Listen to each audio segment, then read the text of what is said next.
Welcome back to the channel, everybody. I am Mig Alphanine. So we're gonna jump right in here with some XRP news. Now, I don't know who this E. Smitty is, but I like him. Let's read what E. Smitty has to say on the XRP price. It's from U.Today, and it goes as such. E. Smitty says XRP might hit 5 digits. Read that again. E. Smitty says XRP might hit 5 digits. All right, let's scroll down here, man. You know, fudders hate to hear that. They really, really do. They don't do research at all. They don't understand how much value. It's all about what's issued on the chain. That's it. Other than that, there's no limitation. No chart can limit it. No market cap can limit what XRP's potentiality. What it actually does we have to wait to see how much is going to be issued. Tokenization of debt, real estate, music, gaming, interbank payments, B2B payments, C2C payments. I mean, on-demand liquidity. How much is that used? How much do they hold? All of these things matter. So really, there's no limitation on it, except for how much they issue on the chain. Let's read this little tidbit here. XRP price might hit 5 digits. U.S. record producer E. Smitty makes stunning prediction. I've never heard of this individual before, but I like how he's thinking already. U.S. record producer Eric Finnerud, also known as E. Smitty, among professional musicians, has recently taken to Twitter to share a prediction on the XRP price. According to him, the Ripple affiliated token will not only hit $1,000. Talk! T-A-W-K, you know. Talk, Smitty. He's in his bag. I like this gentleman. The Ripple affiliated token will not only hit $1,000, but will also reach 5 digits and then go higher. Now, this is an individual who did their research, who understands the potential, the likelihood of where the explosion can go. Let's see what else you have to say, Mr. Smitty. Previously, E. Smitty stated that XRP will soon be adopted by the entire world. Interesting, considering that the entirety of the world is in a liquidity crisis right now. Yes, their banks are doing terrible. We're going to get into a little bit of that also. There's chapters. If you would like to jump around, you can. Appreciate everyone for being here and spending time with me. By the way, if you could, I would kindly ask you, click that little like button. Helps move us up in the algorithm. We grow a little bit more. We do a little bit better. We reach a few more minds. We bring in a few more people. We set a few more people free. Says, adding that he pays royalties to the musicians he collaborates with using XRP and accepts payments in this cryptocurrency for mixing, mastering, producing, and marketing. The idea of XRP skyrocketing in the future is also supported by David Gokhshtein. He claims, I don't know who that individual is either. You guys can let me know down in the comment section. My apologies if this is a person of note. He claims that if Ripple wins in his legal battle against the SEC, XRP will soar along with the entire crypto market. No, wait, no. This is where I'm going to differentiate a little bit. Now, if you were to say XRP will soar along with all the bank coins, then yes, because if XRP has clarity to any degree and wins this case, which is sort of like a light regulatory clarity, then the rest of the bank coins that would apply to as well, because their use cases are so similar. Their utilities are so similar. I think that's just logical. So yes, they're going to explode 100%. And then on top of that, all of the bank coins are sort of one interwoven system. Interoperability, right? They all congeal together. But the rest of crypto, I don't know. I could be wrong, and that's definitely possible.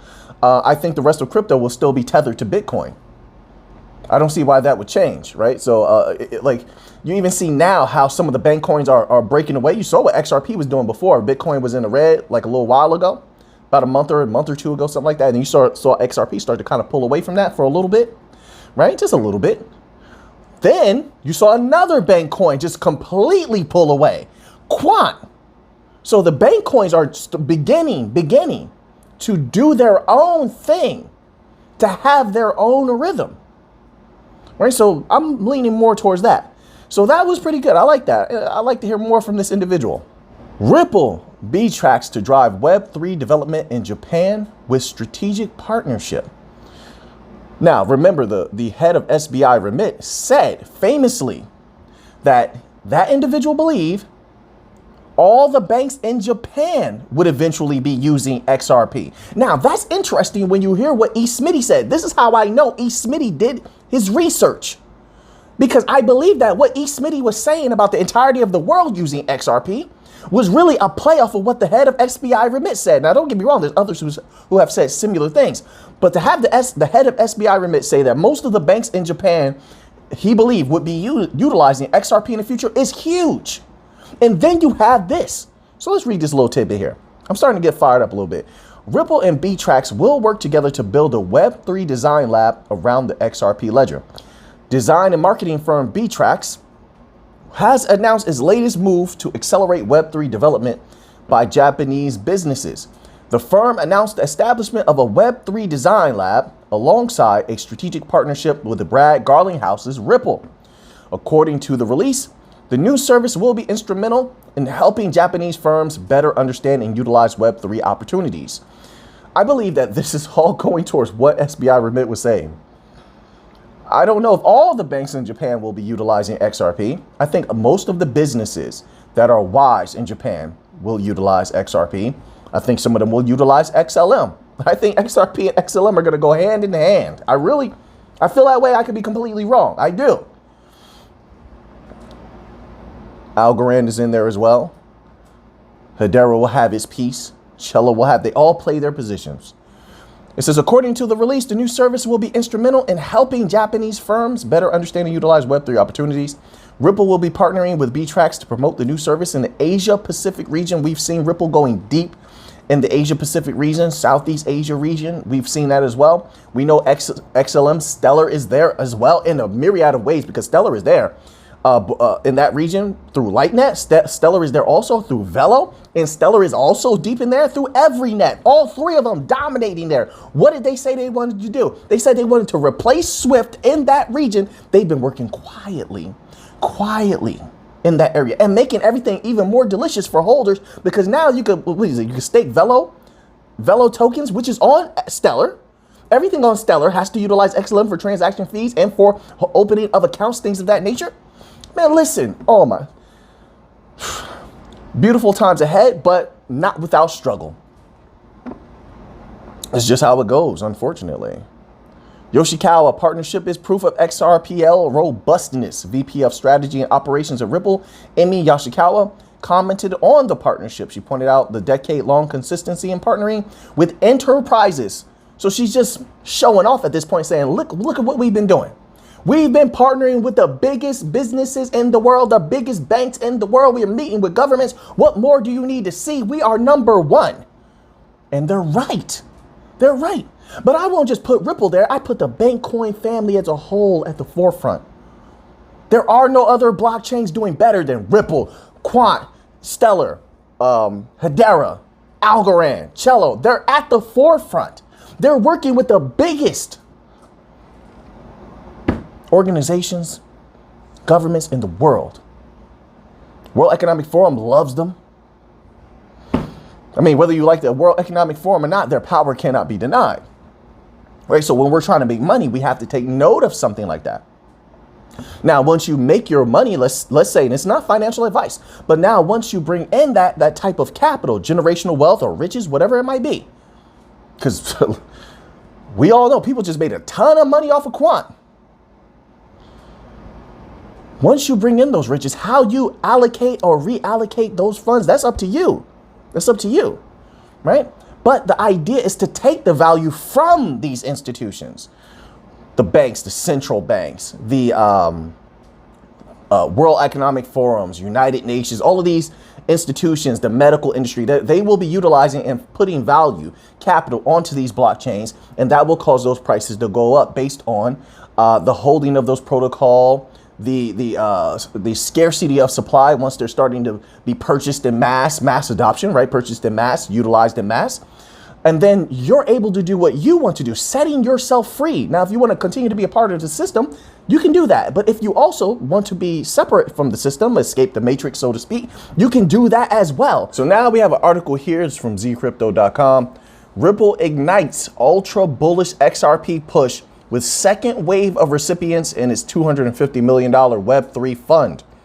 So let's just read this little tidbit here. It says Ripple begins the second round of its creator fund disbursement to Web3 creators. So they're going deep with Web3 as part of its support for industry developers.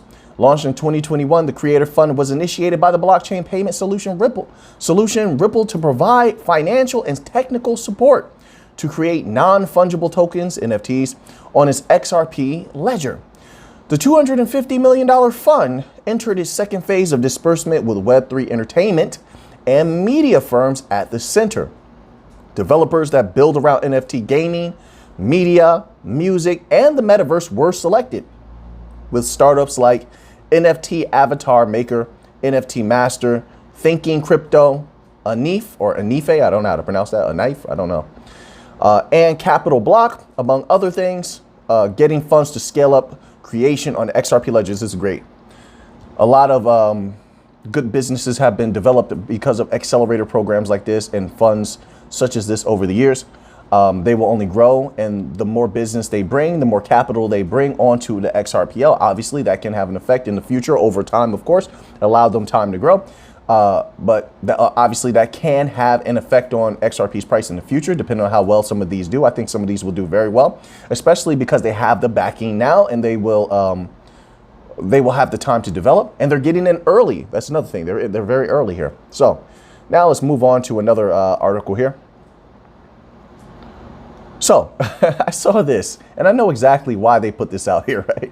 So little tweet here. It says, by embracing hashtag crypto, TravelX Bank unlocked new markets and benefits. Learn how our global payment solutions enables TravelX Bank to offer faster, cheaper payments into Brazil.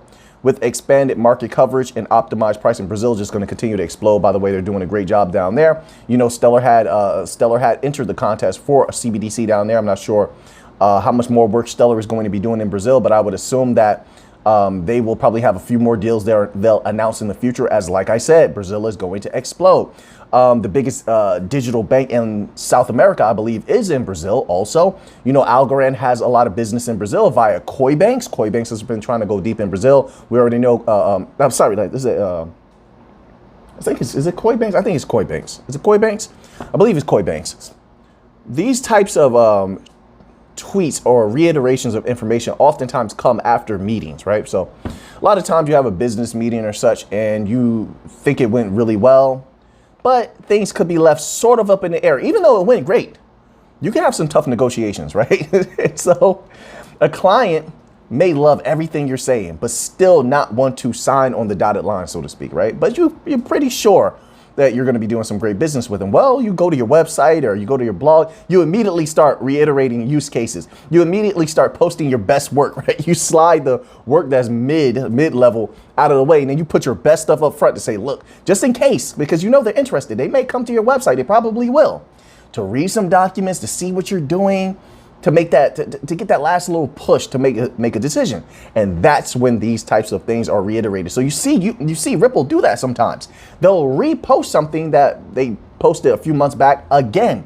There's a reason for that, cause and effect. Remember that these things are not done willy-nilly and without purpose. They're definitely done with purpose. That this is the effect. The cause is something else. We can use deductive reasoning as to what that cause was. So I always see this as a very good thing, as them trying to make sure that they're putting some powerful information out front so that hopefully they can close a deal, right?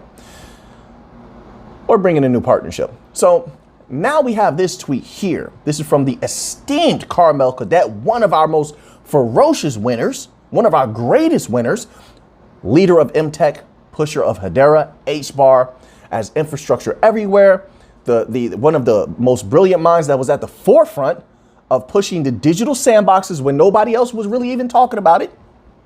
The esteemed Carmel Cadet was pushing digital sandboxes everywhere. What does that mean for you and I? That was a great thing. That means that banks were able to test out Hedera, and now you see Ripple pushing digital sandboxes as well.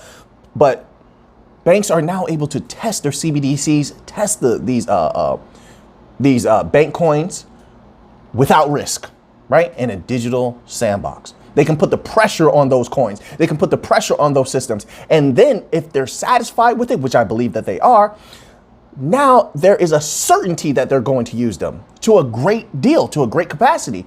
So Carmel Cadet, don't ever forget, don't let anybody take that glory from this individual. Carmel Cadet is at the forefront of that. So now let's read what the esteemed Carmel Cadet has to say. While I was on the ground in hashtag Barbados, our team in Ghana and Nigeria, shout out to all my people in Ghana and Nigeria, we're breaking new grounds with fintech ecosystem. Our platform and API first approach to connect them with the regulators is a game changer for innovation and fundraising. Let's go. So more success. It's unbelievable what Emtech is doing. Hbar, I keep telling people, Hbar will go far. Remember that rhyme. Hbar will go far. Look at the push they've had. And let's just put the Hedera Hbar Foundation to the side. Let's put Hedera to the side. We know what they're doing. Emtech has been having massive success in Africa, massive success in Haiti, massive success in the United States. It's been unbelievable. This is the same Emtech that is assisting to some capacity with the U.S., the development of the U.S. digital dollar. Keep that in mind. So I applaud these individuals for what they're doing at Emtech. Carmel Cadet, please continue to do a great job. You know, we're rooting for you here. We were talking about Emtech when nobody else even knew who Emtech was. So you know we're with you. Let's move on to another article here. So we talked about this a few videos ago. Now it's official. So you had you had Hedera working with the United Arab Emirates, which is huge. Do you understand the type of value that comes out of there because of oil? Let's read this. UAE's at DIFC Courts has launched its global digital vault. So it's official, it's launched now. At Tajori, at the official, there's so many ats. Oh, I just get tired of that, I do. At GitTech's Global 2022 event, Tajori, which is built on Hedera, is the new digital home for your legacy that will hold all your important data with the utmost security. Of course, they have what they call, how did Hedera phrase it recently? Bank grade security. And we all know that's a good lie, because their security is much better than a bank's, all right? If you see how much the banks are getting hacked, if you see how their systems from one glitch, this is what they're saying. Remember they had that one glitch and their system shut down for some banks? I'm not going to name the banks. Remember that? Right. We're way better than them. Don't even try to put them on our level. It's not even close. And so anyway, so this is huge. This is just where they're starting. This is where they're beginning. I firmly believe much more value will move out of the United Arab Emirates through Hedera as raw value. Not only that, the tokenization of commodities out of the United Arab Emirates, I believe, will occur on Hedera. Listen, there's already banks, we've covered this before, banks that have tested Hbar, that have tested Hedera as an infrastructure for CBDCs. So is anyone to actually believe that the United Arab Emirates, who has some of the absolute best advisors in the world, doesn't know that? That doesn't know who they're using? Of course they do. Of course they do. There's a reason they selected Hedera. And if you have that much value flowing across Hedera at some point, trillions of dollars, whatever commodities, oil, gold, what does it do to that price? Think about that for a moment. What does it do to that price? You see who they're getting in bed with.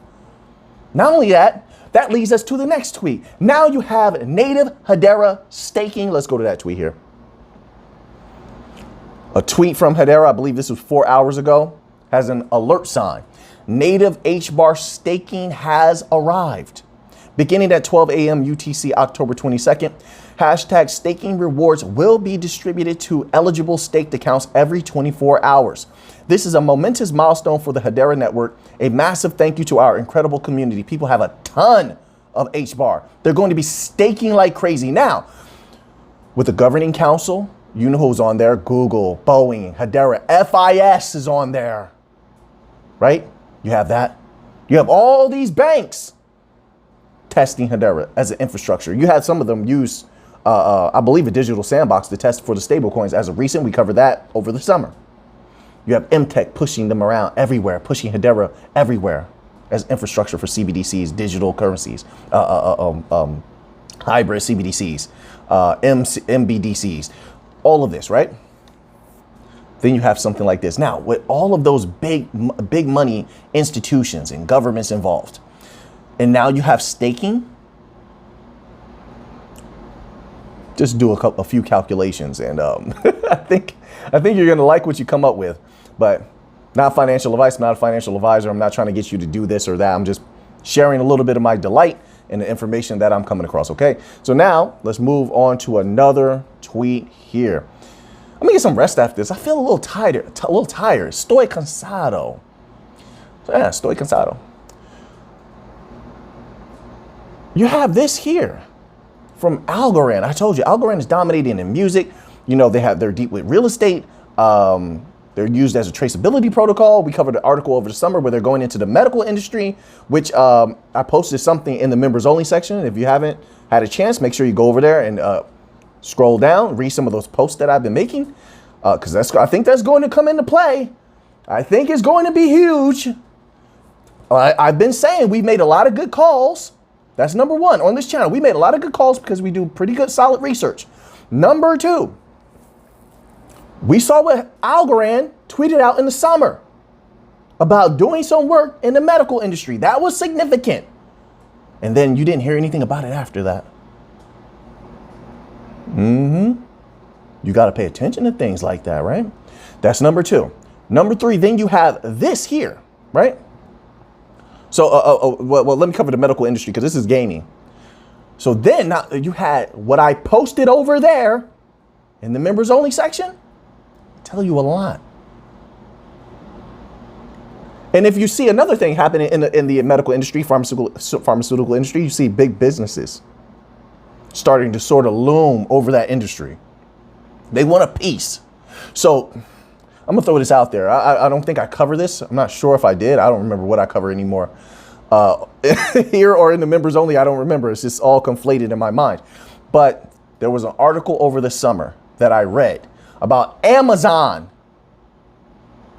wanted to get in the medical, was working to get into the medical industry to some capacity. I don't know how they're going to do it, but that's what I read. Now, when I read that, it told me that it's open season on the medical industry. It's ripe for the taking. There's certain things I don't want to say because I do have certain information. I'm trying to keep from saying that information. I'm trying to think of a roundabout way to tell people. Let's just say the medical industry is going to need a lot of help soon, or they're going to be in trouble. That's the best way I could put it. They're going to tell you themselves. I promise you this. Give it another few months. They're going to tell you. They need certain things we have. So I'll put it like this. They need security. They need security. There's a problem. There's a big problem. All right. All right. And that problem will be exacerbated because of quantum computing. Hear me well. We have the solution that they need, a myriad of them. I'm going to stop right there. All right. So Algorand is deep. And others, and it's not just them. Others are going to jump in. I assume it's going to be the bank coins first. But anyway, let's get back to the gaming here. This says the Cathion Accelerator Program, founding partners Abu Dhabi Gaming, Algorand, and a few others, but Algorand is what's important here. This is an announcement for a GameFi accelerator program. So as I said before, Algorand continues to dominate. And down here you have like Cointelegraph on here. You have Chainlink, Algorand, Storm, BitKeep, Fimex. Algorand is making sure they are reaching out into every possible sector. So when it does explode, look at what they did before. We've lived through quite a few parabolic runs from a lot of these bank coins. We went through a few parabolic runs by Algorand. We got into Algorand at a low. We went through a few parabolic explosion from Cello. Same thing. We got in at a low. Then it went to like $8, $10, whatever it was. We got in at a low. We've lived through a few of them. But if you remember what they did before, which is the point, you remember that? You got a taste of that money? They've grown so much more now. And that price moved then. Their Algorand, Cello, protocol like that are a few that really do move off of retail. You know, they do. If they did that then, and they have expanded so much now, imagine how much more they'll move later. Let that sink in for a minute. Now, let's cover a few of these news articles here. This one here is from bncrypto.com. Remittance payments driving crypto adoption in Latin America. You know what I'm going to say here? Well, let me read this first and then I'll make some statements. The 40% growth in crypto adoption in Latin American countries over the past year was largely driven by remittances. Citizens of these countries received $562 billion in crypto payments between July 2021 and June 2022, according to Chain Analysis. According to their latest report, remittances were a driving factor behind this growth. Facing runaway inflation, many also use stable coins to preserve value as local currencies plummeted in value. Not to mention that they're getting local currency getting crushed by the US dollar. Remittance payments increasing international crypto flows. Remittance payments have been a common feature in the Latin American economies for some time. Workers earning higher wages abroad will often send a significant portion home to support their family there. Now, this is what I want to say. This is what I want to say. And they're not going to tell you on the news. Now, those news media doesn't know what they're talking about at all. They're disconnected from society. They don't even live amongst the people, so they really wouldn't know anyway. But times are changing as Central and South America, all of Latin America. It's the same thing in Africa and Southeast Asia also.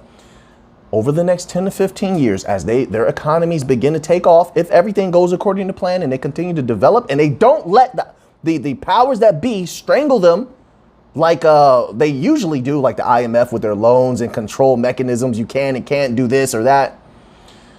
So that's going to play a part. That's a variable involved. But if everything goes according to plan and they can grow and use distributed ledger technologies to let their economies explode, to let the businesses explode, to let the people save money, to let them move money back and forth like never before and save money like never before, if they allow that and their businesses are booming, economies are doing well, better,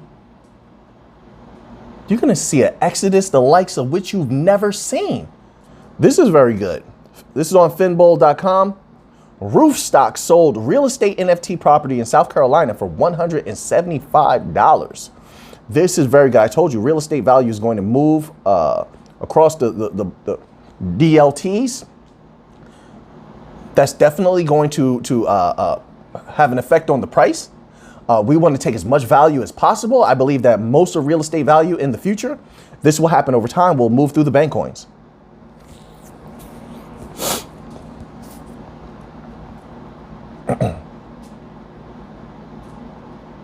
Who are they going to trust more than the bank coins?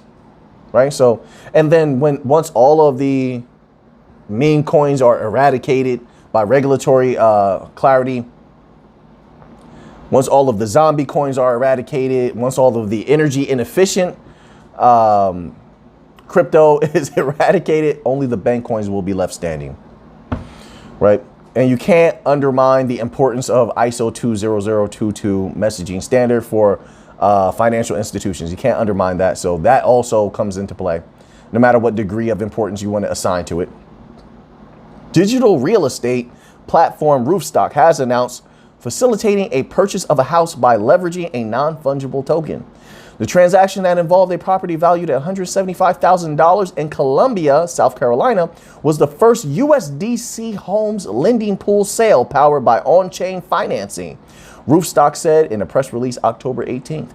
Under the plan, the sale was enabled by Roofstock On-Chain ROC, which serves as Roofstock's Web3 subsidiary that facilitates instant transactions for single-family rental houses.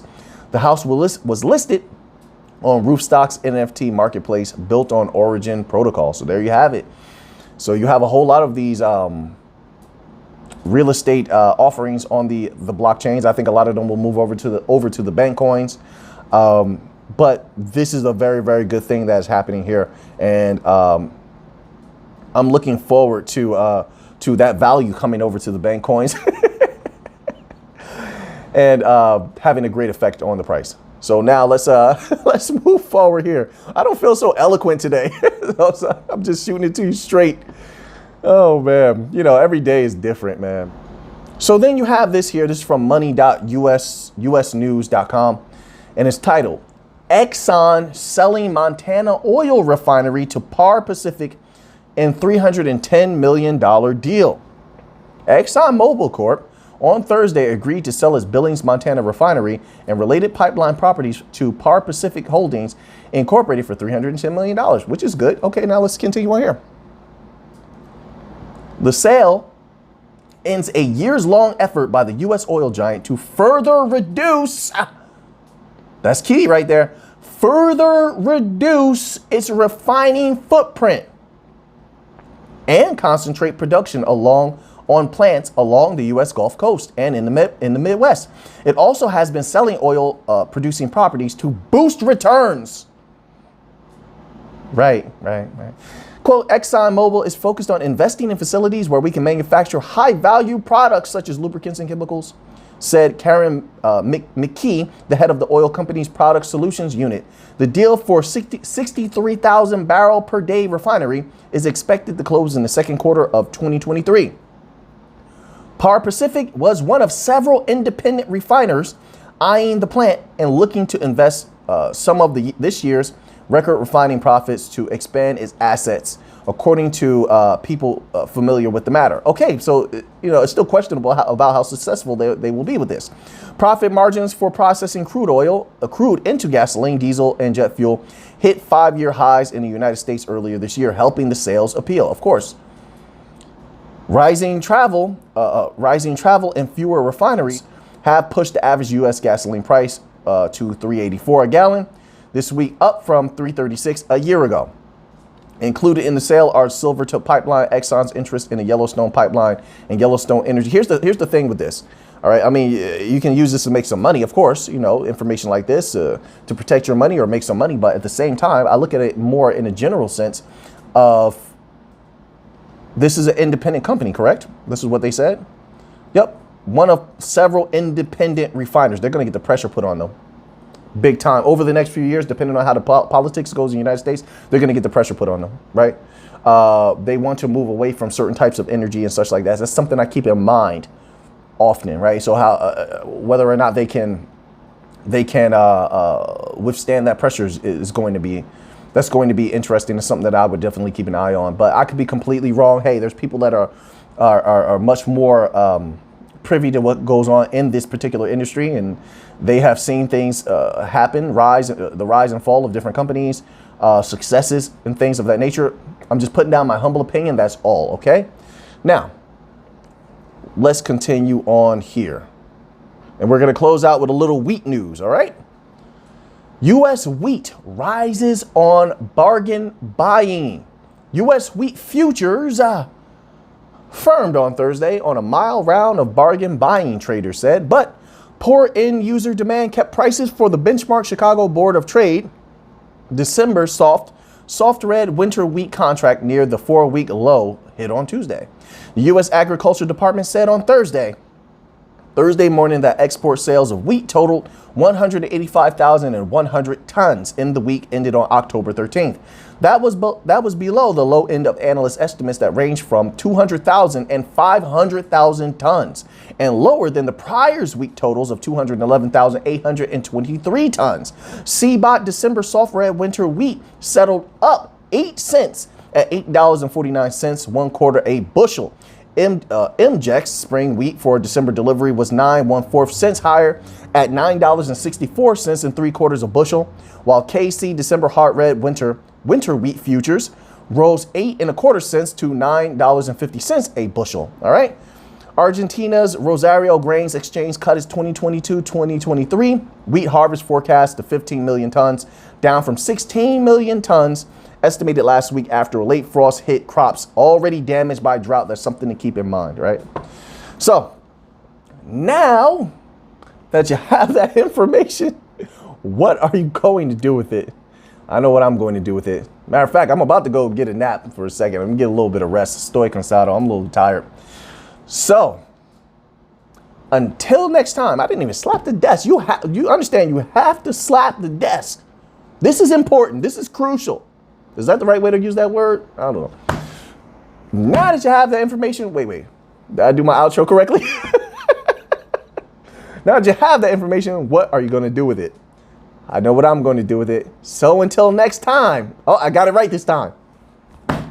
Let's get to the money. Also, you got to drift back like that. Money.